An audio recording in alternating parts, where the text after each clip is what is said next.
What's going on, gamers? Today we're back with some more Cyberpunk 2077 on my top 10 best cyberware choices in the game. If that interests you, then stay tuned. What's coming up next?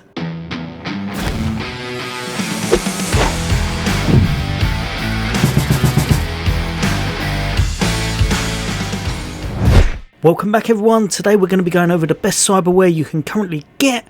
This was a tough video to make. There's so many different options, some of which I just couldn't put into the list when I really would like to. If you have one that you really like that you think I've missed off, then chuck it in the comments. I'd love to hear from you. But for now, I'm going to be showing you where you can get hold of and what ones I believe are ones you should definitely have in your builds.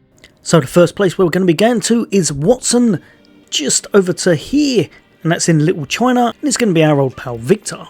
Now, whilst this isn't the most powerful thing in the world, it is one that I've really got used to, and I would highly recommend putting this on. Now, whilst this isn't going to be the most powerful out of everything you've got, it is something that can really help you out, and that's just here, Reinforced Tendons. Pressing A whilst in midair will allow you to do a kind of double jump. These are very helpful. You get used to them, they allow you to get up high, they allow you to jump over things and just access places you may not have been able to. So for number 10, those legs are something you probably can't live without once you start using them. Next up in Westbrook over in Charter Hill, if you go to, when I can see it, the luxury apartments fast travel, we're going to go to this Ripper Dock just here. Another one that's really going to help you out during your journey, especially if you don't want to fall over, go to your skeleton and you'll be able to purchase this just here, Synaptic Signal Optimizer. This is going to allow you to have an extra 60% on your health. Perfect for anyone who wants to stay alive, wants to be a bit tanky, especially if they're doing an up close and personal build. Jumping over to the downtown city centre and spawning in at the Skyline and Republic fast travel, we're going to go to the closest Ripper Dock from there.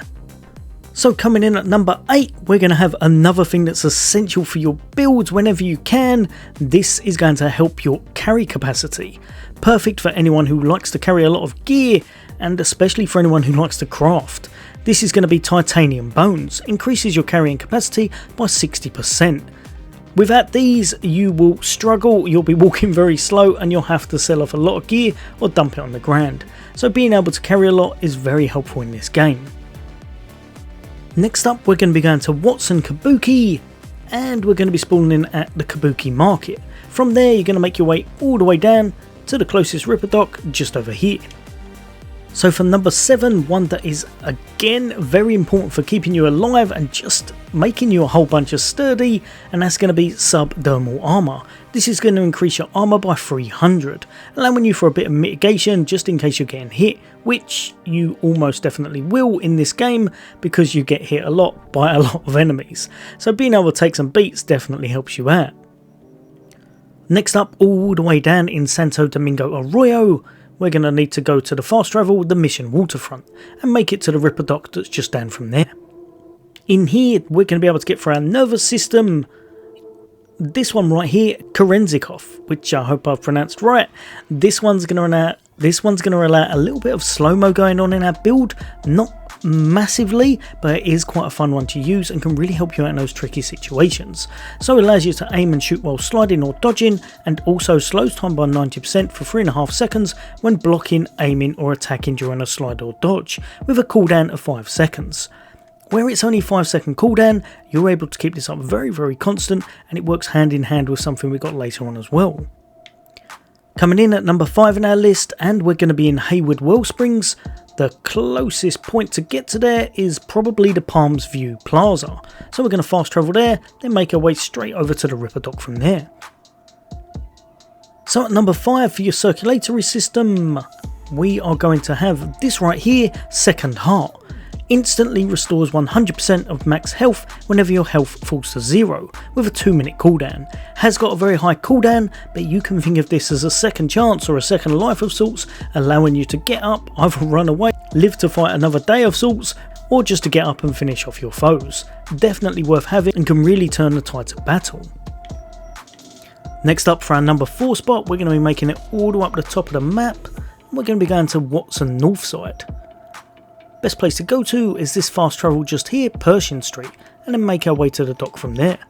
Now the item we're going to be after here is going to be this one right here, Heal on Kill. This one is going to instantly restore 10% of your health after every defeated enemy. Perfect if you're able to take out targets really fast, or if there's a lot of enemies coming at you. Means you're going to get 10% back every single time you get one of those kills. Coming in at our number 3 spot, we're going to have to travel all the way over to the Badlands, and you're going to want to make your way to the mobile camp fast travel. From here, just right next to it is going to be that Ripper Dock. So this fella right here is going to give us an absolutely amazing one, and that's the legendary Bioconductor.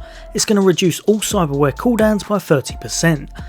This, I would say, is one of my favourite ones in the game.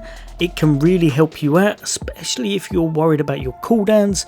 This is the one you'll want to pick up if you want to be able to use some of your Cyberware a little bit more often. Now coming in at our 2nd spot, but it may well be your top spot depending on what kind of a build you're going for, we're going to show you some Cyberware that's going to be your Cyberdeck. Nice and easy, we're going to be going to Westbrook in Charter Hill, and we're going to be going to the fast travel, the luxury apartments. From there, it's pretty much beside it, we're going to be going to that Ripper Dock there. So if we go over to the operating system, and we check out what she's selling, the one you're going to be after is going to be the Tetratonic Rippler Mark IV. This one is an absolute beast. 6 slots, 8 buffer, 10 base RAM. It's just absolutely terrifying what you can do with this. And I'd say it's very possibly one of the most powerful things in the game. If you're trying to be like a net runner, you're trying to do everything with hacking and such, this one's probably one of the best for your quick hacks. As you can see here, the main thing it gives you is reduces quick hack upload time by 75% and quick hack cooldown reduced, when I can speak properly, by 45%. That is a massive reduction, and it really is one of the best things in the game if you're trying to make a crazy build revolving around a Cyberdeck. Now last but by no means least, my number 1 pick, you are going to want to head to Westbrook, Japantown. We're going to be going to this Ripper Dock just here. Closest fast travel is probably the Mega Building H8, and then we'll make our way there. So we're going to talk to this sophisticated fella right here, and you're going to be able to buy this off of him, the Qiant Sandevistan Mark IV. This legendary is definitely worthy of the name legendary, as it's just absolutely awesome. Slows time to 25% for 12 seconds with a cooldown of 7 seconds. Now that cooldown is originally 15 seconds, I've got a little bit going on in my kit, as you can see down the bottom, allowing me to make it a little bit less.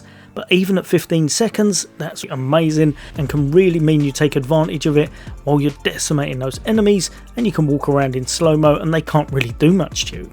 It's also going to increase any damage dealt by 15% whilst it's active, increase crit chance by 15% as well, and it's got 3 slots in case you want to change it about a bit. I always put on the cooldown because that tends to work best, but it depends what you're going for in your build. This one, if you've seen Edge Runners recently, it's going to be the slow mode kind of going on there. Fun to use, really devastating, and works in an absolute abundance of builds. Right, you gamers, that's me and Fingers had enough for today. Hopefully that's helped you out a little bit. Let me know in the comments if there's any you think I've missed out on. But for me, they're probably my top picks, and they're definitely some of the ones you should put into your build in order to have a truly powerful setup. As always, for all things gaming, for all things Xbox, take care. I'll see you on the next day.